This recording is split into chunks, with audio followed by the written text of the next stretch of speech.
This episode is brought to you by Indeed. When your computer breaks, you don't wait for it to magically start working again.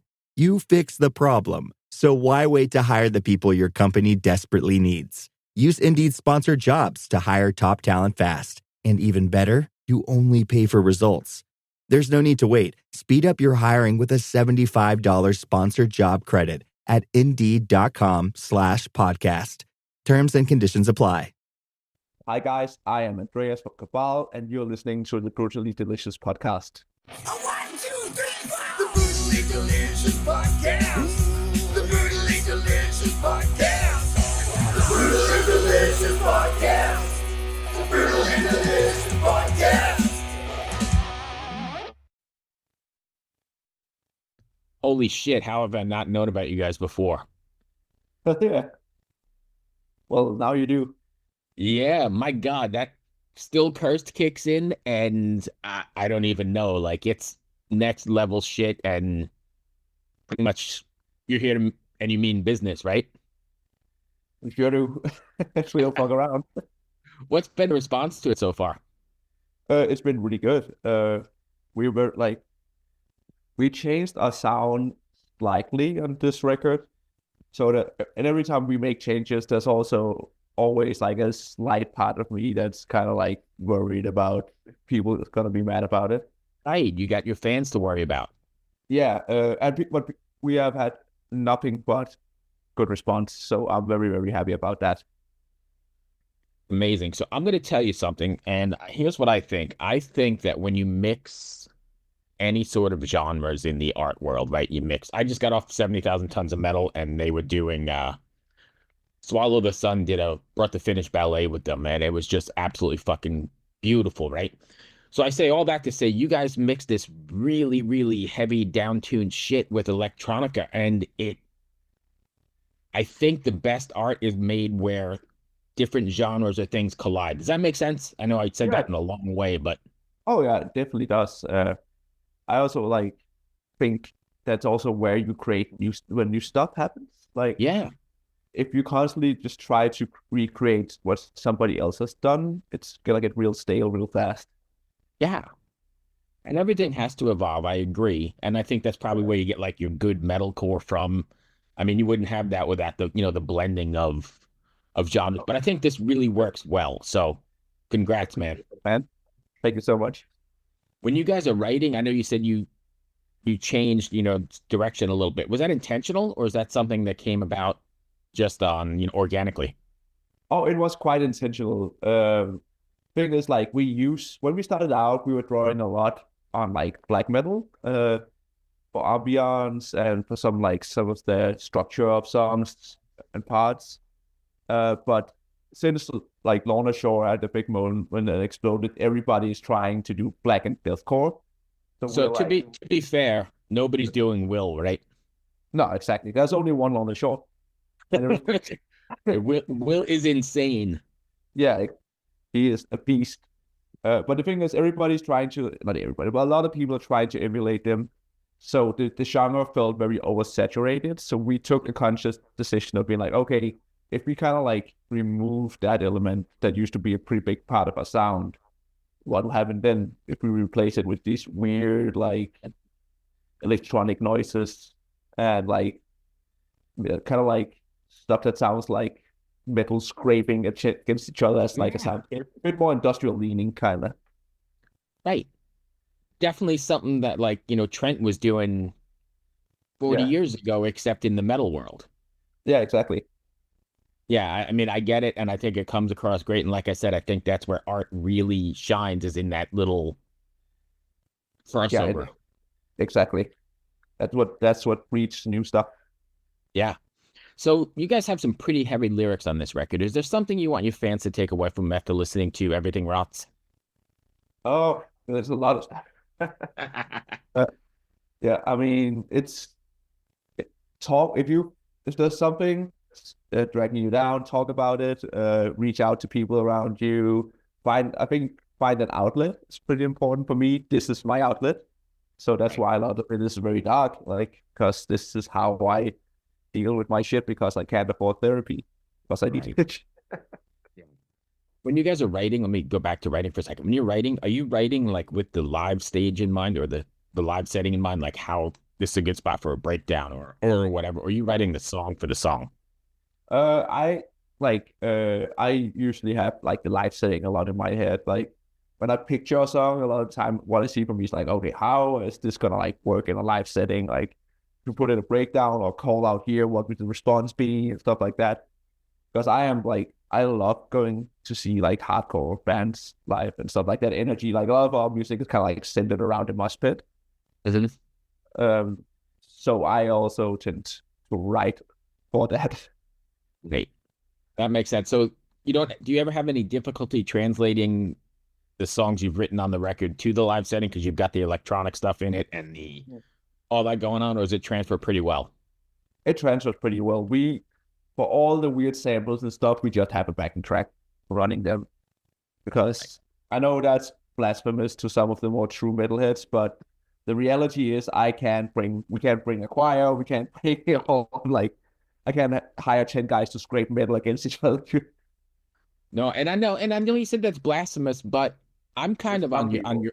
No, I know. I agree with you. I mean, I think if it's adding to the performance and not the actual performance, then then I'm okay with it. But when it becomes, and you've seen it as well as I, there's some pretty big metal bands even doing it where it's the performance, and then I think you're robbing your fans of $300 a ticket or whatever it is.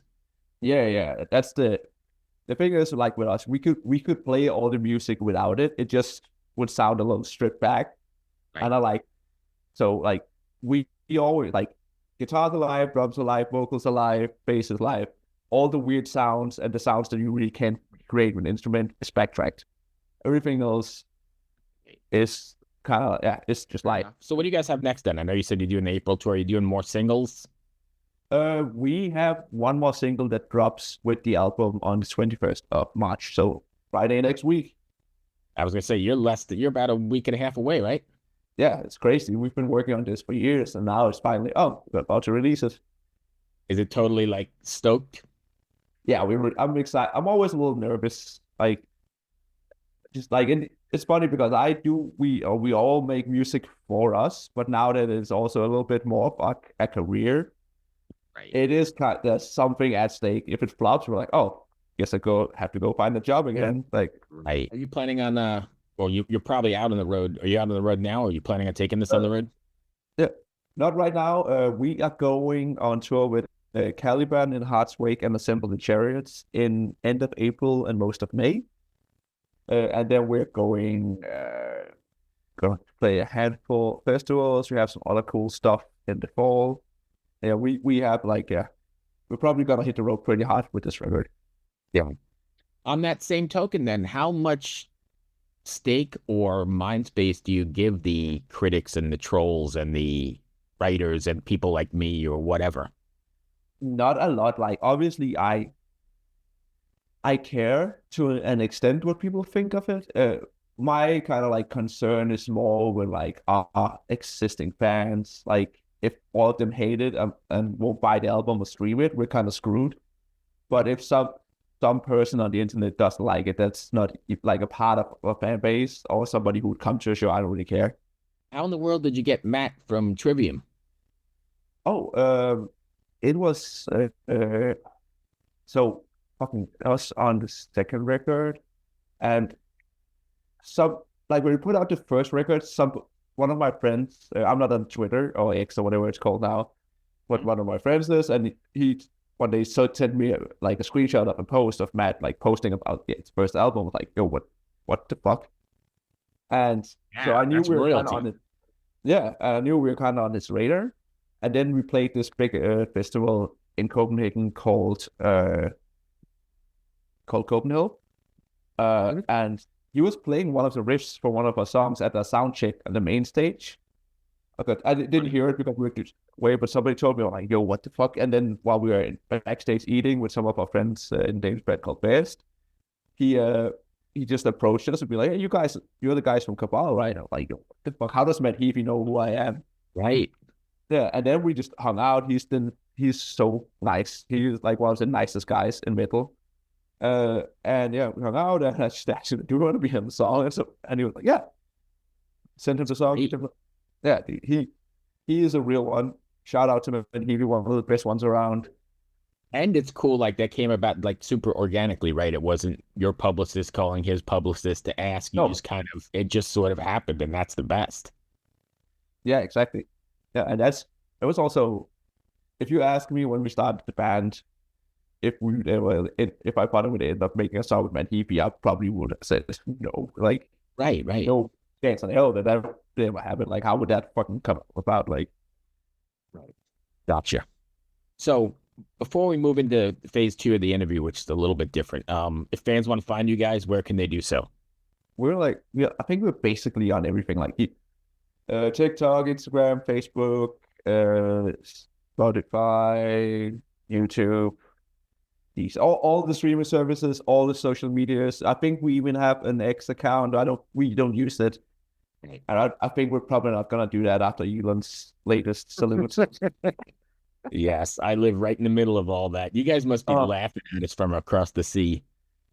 Kinda, but it's also a little concerning. Like, Sergeant and Mr. Smith, you're gonna love this house. Bunk beds in a closet? There's no field manual for finding the right home. But when you do, USAA Homeowners Insurance can help protect it the right way. Restrictions apply. I feel like we're seeing history repeat itself. Like, there's a lot of stuff that happened over here, like not even 100 years ago, that wasn't too great. Hey.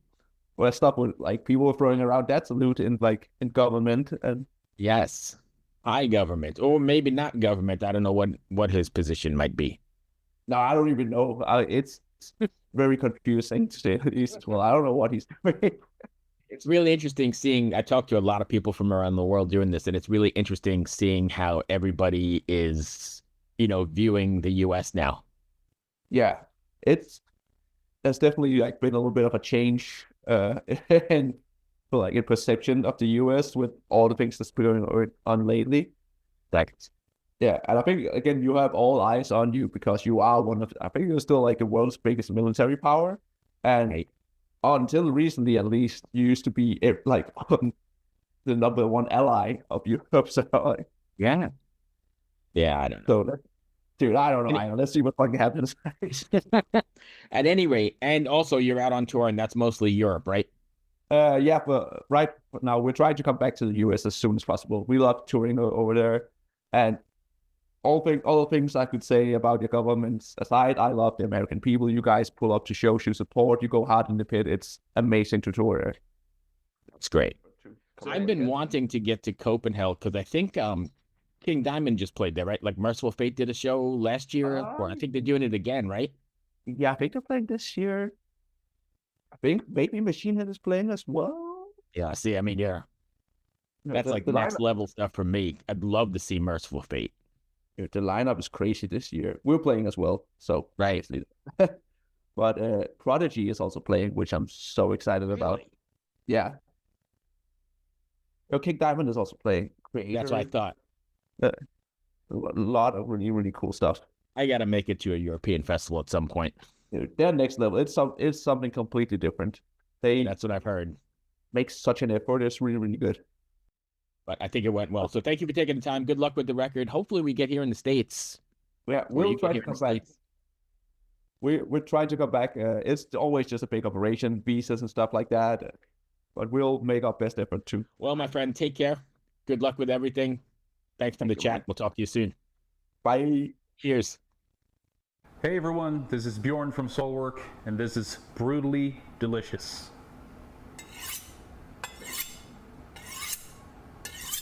The Brutally Delicious Podcast. The Brutally Delicious Podcast. The Brutally Delicious Podcast. The Brutally Delicious Podcast. Hey there, heavy metal maniacs and kitchen crusaders. I'm Bruce Moore, the host of the Brutally Delicious Podcast, where we whisk up a blend of metal and food to quench even the most discriminate tastes. Have you ever wondered what your favorite metal musician chows down on before they hit the stage to melt your face off? Well, look no further. Here at the Brutally Delicious Podcast, we have cooking segments so brutal They'll make your oven want to headbang. From beefy, bodacious burgers, to spicy, succulent salmon, to kickin' caliente cauliflower, and more. We mix metal and culinary creations, resulting in a feast for the senses. But wait, there's more. Hey, this is Michael Monroe. Brutally delicious. Isn't that beautiful? See you down the road. Each week, I meet with the mammoths of metal for interviews that are spicier than a Carolina Reaper. Get the latest on their upcoming shows, behind-the-scenes stories, and if we're lucky enough, maybe they'll share a secret family recipe or two with us. You'll also want to check out our weekly album and show reviews, where we dice, slice, and serve up our unique takes on the latest metal releases. So grab your leather apron, crank to volume 211, and subscribe to the Brutally Delicious podcast on your favorite podcast platform. It's sure to be a hell of a time. Oh, hey there. It's Tim from Protest the Hero. Now that you've seen my junk, I'm going to show you how to make a pizza. And you're watching Brutally Delicious. What's up, everybody? Max Cavalera, Soulfly, and you listen to Brutally Delicious podcast. Stay metal, motherfuckers. And